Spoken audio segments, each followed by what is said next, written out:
السلام علیکم ورحمۃ اللہ۔ کسی کی وفات پر اجتماعی قرآن خوانی کرنا اصال ثواب کے لیے، آیا ایسا کرنا مسنون عمل ہے، ثابت ہے، جائز ہے یا نہیں؟ سب سے پہلے ہم اصول پر بات کرتے ہیں۔ قرآن و سنت میں میت کے لیے اصال ثواب کے جو اصول ہمارے سامنے آتے ہیں، اسی پر ہم قرآن خوانی، اجتماعی قرآن خوانی یا قرآن مجید پڑھ کے کسی کے مل کرنا، اسی کو ہم پرکھ لیں گے۔ سب سے پہلے ہمارے سامنے اصول ہونے چاہئیں۔ اللہ تعالیٰ قرآن مجید کے اندر یہ اصل بیان کرتے ہیں، ان لیس للانسان الا ما سعی، کہ بے شک انسان کے لیے صرف وہی ہے جس کی اس نے خود کوشش کی، خود سعی کی۔ تو پہلا اصول یہ سامنے آ گیا کہ جو شخص خود عمل کرتا ہے اس کا ثواب، یا اگر وہ گناہ ہے تو اس کا عقاب کرنے والے پر ہی ہوگا۔ دوسرا، قرآن مجید کے اندر گناہ کے تعلق سے لا تزر وازرۃ وزر اخری، کل قیامت کے دن کوئی جان دوسری جان کا بوجھ نہیں اٹھائے گی۔ تو یہ قرآن مجید سے ہمارے سامنے اصول آ گیا کہ جو شخص نیک اعمال کرے گا، کرنے والے کو اس کا ثواب ملے گا۔ یہ نہیں کہ نماز میں پڑھ رہا ہوں، اس کا ثواب میری والدہ کو مل رہا ہے یا میرے باپ کو مل رہا ہے یا میری اولاد کو مل رہا ہے۔ میں روزہ رکھ رہا ہوں تو روزہ رکھنے والے کو اس کا ثواب ملے گا براہ راست۔ اسی طرح کوئی شخص گناہ کرتا ہے، بدکاری کرتا ہے، چوری کرتا ہے، قتل کرتا ہے، تو جس نے وہ گناہ کیا ہے اسی کے ذمے اس کا عقاب، اس کا وزر، اس کا بوجھ ہوگا۔ دوسری بات، رسول اللہ صلی اللہ علیہ وسلم نے یہ بات فرمائی، صحیح بخاری کے اندر حدیث ہے، اذا مات الانسان انقطع عنہ عملہ، جب انسان فوت ہو جاتا ہے تو اس کے تمام اعمال اس سے کٹ جاتے ہیں، الا من ثلاث، سوائے تین چیزوں کے، من صدقۃ جاریہ، یا ایک ایسا صدقہ جو جاری رہنے والا ہو، یعنی کوئی شخص کسی کے لیے پانی کا کنواں کھدوا گیا ہے، کوئی مسجد بنوا گیا ہے، کوئی رفاع عامہ کا کام کر گیا ہے جس سے لوگ اس کے مرنے کے بعد بھی مستفید ہوتے ہیں، تو اس کو جب تک وہ صدقہ جاری رہے گا، اس کا انتفاع جاری رہے گا، تو اس شخص کو اس کا ثواب ملتا رہے گا۔ یہ صحیح بخاری ثابت ہو گیا۔ دوسری بات، او علم ینتفع بہ، یہ بھی ایک طرح کا صدقہ جاریہ میں ہی آ گیا، کہ ایسا علم جو اس کے مرنے کے بعد بھی لوگ اس سے انتفاع کرتے ہیں، استفادہ کرتے ہیں، فائدہ اٹھاتے ہیں۔ تو نافع علم، کوئی کسی کو قرآن پڑھا گیا، دین کی تعلیم دے گیا، اللہ تعالیٰ کا دین پھیلا گیا، یعنی کوئی بھی نافع علم لوگوں کو بتا گیا تو لوگ اس پر عمل کر رہے ہیں، اس سے آگے سمجھ رہے ہیں، تو وہ اس کو فائدہ دے گا۔ تیسری چیز آپ صلی اللہ علیہ وسلم نے فرمایا، او ولد صالح یدعو لہ، یا نیک اولاد جو اس کے لیے دعا کرتی ہے۔ تو اس حدیث میں ہمیں تین اصال ثواب کے طریقے مل گئے، یعنی مرنے کے بعد بھی جو ثواب ملتا رہتا ہے، صدقہ جاریہ،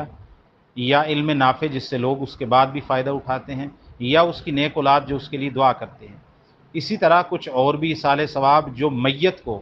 اصول یہ ہے کہ میت کو، کسی بھی شخص کو کسی دوسرے شخص کے عمل کا فائدہ نہیں ہوتا، سوائے اس کے جس کو قرآن و حدیث نے مستثنیٰ قرار دے دیا۔ تو کوئی عمل کوئی اور کرے تو ثواب دوسرے کو بھی پہنچتا ہے، جس کو شریعت نے مستثنیٰ قرار دے دیا ہے وہ اصال ثواب ہم مانتے ہیں، جس کو قرآن و سنت نے مستثنیٰ قرار نہیں دیا اس قاعدے سے تو ہم اس کو نہیں مانتے۔ صدقہ، عام صدقہ، کوئی بھی میت کے ورثاء میں سے، اس کے اولیاء میں سے، خاص طور پہ اس کی اولاد میں سے میت کی طرف سے کوئی بھی صدقہ کرے تو میت کو اس کا فائدہ ہوتا ہے۔ صحیح بخاری کتاب الجنائز کے اندر حدیث ہے، سیدنا سعد ابن ابی وقاص رضی اللہ تعالیٰ عنہ نے رسول اللہ صلی اللہ علیہ وسلم سے پوچھا، ان امی ماتت فجاعۃ، کہ بے شک میری ماں اچانک فوت ہو گئی، تو اللہ کے نبی، لو تکلمت تصدقت، اگر وہ کچھ بولتی تو صدقہ کرتی، آفا تصدق عنہا، کیا میں اپنی ماں کی طرف سے، والدہ کی طرف سے صدقہ کر سکتا ہوں؟ رسول اللہ صلی اللہ علیہ وسلم نے فرمایا، تو اپنی ماں کی طرف سے صدقہ کر سکتا ہے، صدقہ کر، تیری ماں کو اس کا اجر ملے گا۔ تو یہ ایک اور چیز ثابت ہو گئی۔ تو یہ چار چیزیں ہو گئیں۔ پانچویں چیز، میت کی طرف سے حج کرنا۔ صحیح بخاری کتاب الجنائز کتاب الحج میں ہی حدیث ہے، ایک شخص آیا، اس نے آ کے رسول اللہ صلی اللہ علیہ وسلم سے پوچھا، الحمدللہ، اس نے بلکہ ایک عورت آئی اس نے آگے کہا اللہ کے نبی صلی اللہ علیہ وسلم میرا والد فوت ہو گیا اور اس پر حج فرض ہو چکا تھا، لیکن وہ سواری پر بیٹھنے کی طاقت نہیں رکھتا تھا، استطاعت نہیں رکھتا تھا اور وہ فوت ہو گیا، آفا حج عنہا، کیا اس کی طرف سے حج کیا جائے گا؟ رسول اللہ صلی اللہ علیہ وسلم نے فرمایا تو اس کی طرف سے حج کر۔ اب میت کی طرف سے حج کرنا، عمرہ کرنا، کیونکہ حج جب ثابت ہو گیا تو عمرہ جو ہے وہ حج اصغر کہلاتا ہے، تو وہ بھی اسی دلیل کے تحت ثابت ہو گیا۔ اسی طرح میت کی طرف سے اگر اس کے ذمے کوئی قرض ہو تو وہ ادا کیا جا سکتا ہے، وہ اس کی احادیث بالکل کتاب الجنائز وغیرہ میں ثابت ہیں۔ رسول اللہ صلی اللہ علیہ وسلم جنازہ پڑھانے کے لیے آئے، آپ نے فرمایا اس کو کچھ ذمے کچھ قرض تھا؟ فرمایا ہاں، تو آپ صلی اللہ علیہ وسلم نے کہا میں اس کا جنازہ نہیں پڑھاتا، تو ابو قتادہ اٹھے، اس نے کہا کہ اس کا قرض میرے ذمے ہے، آپ جنازہ پڑھائیے۔ تو میت کی طرف سے اس کے اعزاء و اقارب پر لازم ہے، اور باقی کوئی بھی مسلمان اس کی طرف سے قرض ادا کرتے تو میت کو اس کا فائدہ ہوتا ہے۔ ایک اور چیز، میت کے لیے دعا، صحیح بخاری کی حدیث میں تو آیا نا والد صالح یدعو لہ، اس کی اولاد اس کے لیے دعا کرے، لیکن عمومی دلائل سے یہ بھی ثابت ہوتا ہے، تشہد کے اندر ہم جب دعا پڑھتے ہیں السلام علیک ایھا النبی وعلی عباد اللہ الصالحین، السلام علیک ایھا النبی، اے نبی صلی اللہ علیہ وسلم آپ پر سلام ہو، اور وعلینا ہم پر، وعلی عباد اللہ الصالحین اور اللہ کے تمام نیک بندوں پر۔ اس حدیث کے تحت رسول اللہ صلی اللہ علیہ وسلم نے فرمایا کہ جب یہ بندہ پڑھتا ہے نا تشہد میں، تو اللہ تعالیٰ کے جو بھی بندے زمین آسمان میں جہاں بھی ہیں ان سب کو یہ سلام اور دعا پہنچ جاتی ہے۔ تو لہٰذا قرآن مجید کے اندر اللہ تعالیٰ نے فرمایا والذین جاؤوا من بعدہم یقولون ربنا اغفر لنا ولاخواننا الذین سبقونا بالایمان، تو بعد والے لوگ پہلے گزرے ہوئے لوگوں کے لیے دعا کرتے ہیں۔ اس طرح ہم نماز جنازہ پڑھتے ہیں، دعا کرتے ہیں، عام طور پہ دعا کی جاتی کسی بھی مومن کے لیے، تو لہٰذا کوئی بھی مومن کسی مومن کے لیے دعا کرے تو اس کو فائدہ ہوتا ہے۔ ایک چیز، روزہ، اگر میت کے ذمے نظر کے روزے ہوں یا رمضان کے روزے ہوں، فرضی روزے، اور وہ فوت ہو جائے تو اس کے ورثاء وہ روزے رکھیں گے۔ صحیح بخاری اور سنن ابی داؤد میں حدیث ہے من مات وعلیہ صیام صام عنہ ولی، جو شخص فوت ہو جائے اور اس کے ذمے روزے ہوں، اس کے ذمے روزی ہوں یعنی اس پر فرض ہوں نظر کے یا رمضان کے، تو اس کے اولیاء ورثاء اس کی طرف سے روزے رکھیں گے وہ روزے۔ تو میت کی طرف سے میت کے مال میں سے زکوٰۃ رہتی تھی وہ ادا کی جائے گی، یا سارے قرض میں آ جائیں گے، چاہے وہ قرض اللہ تعالیٰ کے حق سے ہو یا افراد کے حق میں سے۔ تو پھر میں اختصار کرتا ہوں، اللہ تعالیٰ نے قرآن مجید کے اندر فرمایا کہ کسی کا عمل کسی دوسرے کو فائدہ نہیں دیتا، لیکن اس میں سے شریعت نے کچھ چیزوں کا خود استثناء کر دیا، یعنی صدقہ جاریہ وہ تو اپنا ہی عمل ہے، علم نافع وہ بھی اپنا عمل ہے، اور والد صالح یدعو لہ یہ ایک چیز ہے کہ دعا اولاد کر رہی ہے، فائدہ جو ہے اس کی والدین کو ہو رہا ہے، ایک چیز ہے صالح ثواب کی۔ دوسری چیز میت کی طرف سے حج کرنا، عمرہ کرنا۔ تیسری چیز میت کے فرضی یا نظر کے روزے ہوں تو وہ رکھنا۔ چوتھی چیز میت کی طرف سے قرض ادا کرنا، اس کا بھی میت کو فائدہ ہوتا ہے۔ پانچویں چیز میت کی طرف سے مطلق طور پر نفلی صدقہ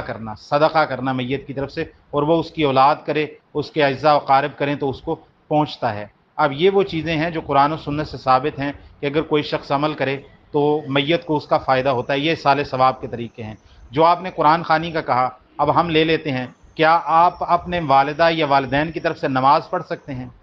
بھئی نہیں پڑھ سکتے، دلیل کیا ہے؟ کوئی شخص یہ کہے جب صدقہ کرنا جائز ہے، حج کرنا جائز ہے، تو نماز جائز کیوں نہیں ہے؟ اس کو ہم کہیں گے کہ عبادات کے اندر اصل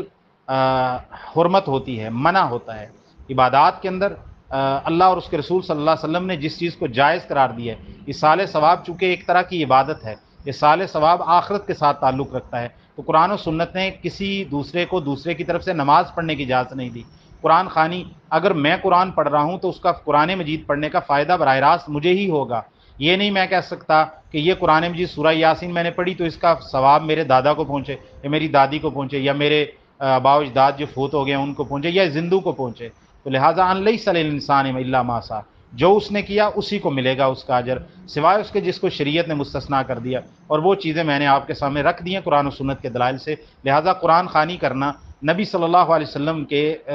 ذات اقدس پہ قرآن مجید نازل ہوا، آپ کے چچا فوت ہوئے، آپ کے بیٹے فوت ہوئے، آپ کی بیٹیاں فوت ہوئیں، آپ کی سب سے پیاری زوجہ محترمہ سیدہ خدیجہ رضی اللہ تعالیٰ عنہ کی وفات ہوئی، نبی صلی اللہ علیہ وسلم نے کبھی ان کے لیے قرآن پڑھ کے یہ مل کیا، اصال ثواب کیا، آج اتنا قرآن میں نے پڑھ کر جو ہے وہ خدیجہ کو مل کیا رضی اللہ تعالیٰ عنہ، ثابت نہیں ہے۔ اسی طرح صحابہ کرام، خلفائے راشدین، تابعین، تبع تابعین سے قرآن پڑھ کے کسی کو ملک کرنا ثابت نہیں ہے۔ جب کوئی عمل ثابت نہیں ہوتا، رسول اللہ صلی اللہ علیہ وسلم کا فرمان ہے من عامل عملا لیس علیہ امرنا فہو رد، جو شخص بھی کوئی ایسا عمل کرے جس پر ہمارا حکم نہیں ہے تو وہ مردود ہے، یہ صحیح مسلم کی حدیث ہے۔ تو لہٰذا ایسا کرنا بدعت ہے، اجتماعی طور پر قرآن پڑھنا۔ ہاں آپ قرآن پڑھیں،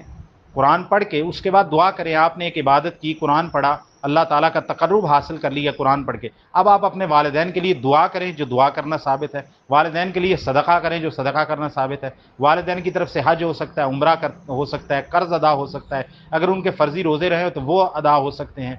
تو یہ کام ہیں جو میت کی طرف سے ہو سکتے ہیں۔ قرآن خوانی کرنا، درود پڑھنا، ان کی طرف سے نماز پڑھنا یا نفلی روزہ رکھنا، یہ قرآن و سنت سے ثابت نہیں ہے۔ تو جب قرآن و سنت سے ثابت نہیں تو جواب بالکل واضح ہے کہ وہ کام ہم نہیں کر سکتے جس پر رسول اللہ صلی اللہ علیہ وسلم نے ہمیں اجازت نہیں دی عبادات کے تعلق سے۔ السلام علیکم ورحمۃ اللہ۔